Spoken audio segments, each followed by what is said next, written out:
आप देख रहे हैं योर मनी। हमारे साथ प्रवीण वाजपेयी मौजूद है आपके क्वेश्चंस को आंसर करने के लिए। और अगले कॉलर हमारे साथ श्रीकांत उत्तराखंड से फोन लाइन पर कनेक्टेड हैं। Srikanth, good evening. बताइए क्या सवाल है आपका, क्या जानना चाहते हैं? हाँ, मैंने 4 SBI की SIPs कर रखी हैं 5000 ईच। एक्चुअली ये 4 SBI में ही है, तो मैं ये पूछना चाहता था कि मैं इनमें से किसी और में कोई अच्छा ऑप्शन हो तो उसमें स्विच करूँ, और कोई और अच्छा अगर ऑप्शन बता दें किसी और उसमें SIP में, तो मैं उसमें स्विच करना चाहता था। मैं आपको SIP बता दूँ कौन सी ली है? बताइए। हाँ, आपके फंड्स हैं हमारे पास। आपने जैसे बताया कि आप 5 to 10,000 एडिशनल SIP स्टार्ट करना चाहते हैं, करेक्ट? हाँ, मैं कर सकता हूँ। और इसमें से अगर कोई लग रहा हो कि मतलब स्विच करें किसी और में तो ठीक है। तो 15 साल में 7 करोड़ का टारगेट है, एग्जिस्टिंग 25,000 की SIP। एक चीज और बताइए श्रीकांत जी, जो आप ये पोर्टफोलियो आपने क्रिएट किया हुआ है, ये आपने कब बनाया था, कितना टाइम हो चुका है इन SIPs को? 2 साल हो गया है। अच्छा, 2 साल, यानी 2 साल आपको हो चुके हैं। ठीक है। हाँ। तो प्रवीण, अगेन SBI के सारे फंड्स इन्होंने चुने हुए हैं, हालांकि कैटेगरी अलग अलग है फंड्स की। 25,000 पर मंथ, 10,000 तक की और एडिशनल करना चाहते हैं। 2 साल हो चुके हैं। बताइए पोर्टफोलियो प्लस इनके गोल्स पर आपकी सलाह। जी। सबसे पहले दीपाली, जैसे आपने मेंशन किया कि एक ही फंड हाउस से सारे इनके स्कीम्स हैं, तो यहाँ पे हमें इस चीज को डेफिनेटली कम करना है। फंड हाउस जो एक कंसंट्रेशन रिस्क है वो बहुत ज्यादा है। फंड्स SBI के सारे अच्छे हैं, सो ऐसा नहीं है कि फंड खराब है, पर एक धीरे धीरे एलोकेशंस को अपने कम करिए। इससे मतलब मूव आउट करने का मैं एक तरीका बता रही हूँ कि जैसे अगर अभी आप 5,000 सारे फंड्स में कर रहे हैं, तो आप थोड़ा सा जिन फंड्स 1-2 फंड्स में आप धीरे धीरे करके 3,000 4,000 पे उसको घटाइए, एंड देन आप दूसरे फंड हाउसेस की तरफ मूव करिए। स्मॉल कैप को आप कंटिन्यू कर लीजिए यहाँ पे। लॉन्ग टर्म इक्विटी, बिकॉज आपका ELSS है, अगर आपको टैक्स सेवर की जरूरत है तो आप उसको सेम अमाउंट पे कंटिन्यू कर लीजिए। और फोकस फंड को भी आप कंटिन्यू कर लीजिए। बाकियों में आप अपना थोड़ा सा एलोकेशन घटा दीजिए, बिकॉज आपका 15 साल का होराइजन है, तो जैसे बैलेंस्ड एडवांटेज फंड है उसको हम रिड्यूस कर सकते हैं, एंड ग्रेजुअली आप उसको स्टॉप करके एग्जिट कर सकते हैं।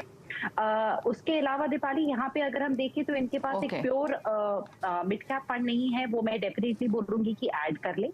इनका जो टारगेट है वो बहुत ज्यादा स्टीप है। 7 करोड़ इन 15 ईयर्स मींस कि इनको 11% के रिटर्न पे ऑलमोस्ट 1.5 लाख रुपए महीने डालने की जरूरत है, जिसमें से अगर हम ये माने अभी ये 25 डाल रहे हैं और इसको 35 कर देंगे तो भी बहुत ज्यादा शॉर्टफॉल बनता है।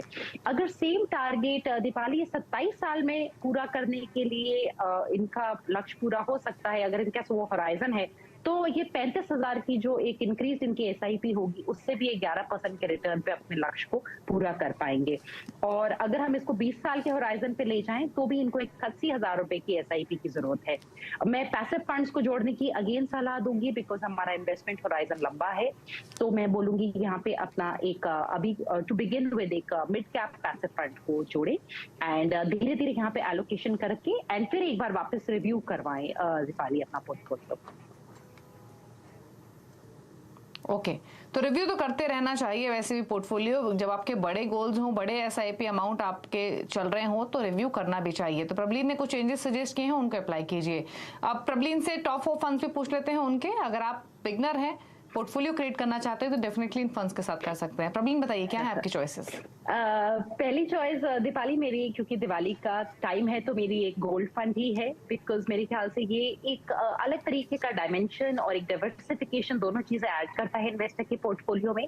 और अगर हम लंबे टाइम पे देखें तो 15 से 20 साल में गोल्ड ने बहुत अच्छे रिटर्न दिए हैं। 10 से 11% का कंपाउंड रिटर्न दिया है, जो हम एक नॉर्मल देखें तो इक्विटीज में अक्सर हम रिटर्न मान के चलते हैं अपनी कैलकुलेशंस में। तो एक गोल्ड फंड। सेकंड जो मेरी चॉइस है, जैसे मैंने अभी हमारी चर्चा के ड्यूरिंग भी बताया कि एक mid cap index fund, mid cap 150 या दूसरे एक दो वेरिएशन है मिड कैप इंडेक्स फंड के, उसको चूज कर सकते हैं जिनका इन्वेस्टमेंट होराइजन 10 साल से ऊपर का है। इसके अलावा एसबीआई का फोकस इक्विटी एक फंड है जो एक एक्टिव फंड है, श्रीनिवासन जी इसको मैनेज करते हैं एंड मेरे ख्याल से एक अच्छी एडिशन है इन्वेस्टर्स के पोर्टफोलियो में, जहां पे मिड और लार्ज दोनों का उनको एक मिक्स चाहिए, साथ में थोड़ा स्मॉल कैप में भी एक्सपोजर है। एंड इसके अलावा दीपाली मेरे ख्याल से जो टारगेट मैच्योरिटी फंड्स है वो इस टाइम पे एक बहुत ल्यूक्रेटिव एरिया है, जो हमारे कंजर्वेटिव इन्वेस्टर्स हैं जो 5 साल के लिए, 10 साल के लिए और अब 15 साल के लिए भी अपने पैसे को रखना चाहते हैं पर इक्विटीज में नहीं जाना चाहते। फिक्स्ड इनकम पोर्टफोलियो के लिए ये बहुत अच्छा ऑप्शन है। 7 से 8% की रेंज के बीच में ज्यादातर टारगेट मैच्योरिटी फंड्स इस टाइम पे यील्ड हमें प्रोवाइड कर रहे हैं। ओके, तो ये डाइवर्सिफिकेशन वाली चॉइसेस बताइए। Mid cap index fund, gold fund, SBI focused equity fund, target maturity fund आप ले सकते हैं लॉन्ग टर्म के विजन के साथ। शुक्रिया प्रबलीन आने के लिए शो में, टॉप पिक्स भी बताने के लिए, साथ ही साथ सभी क्वेरीज को भी आंसर करने के लिए। थैंक यू सो मच और शुभकामनाएं आपको ढेर सारी फेस्टिविटीज की, दिवाली की। Thank you so much. और इसी के साथ योर मनी में तो इतना ही। नमस्कार।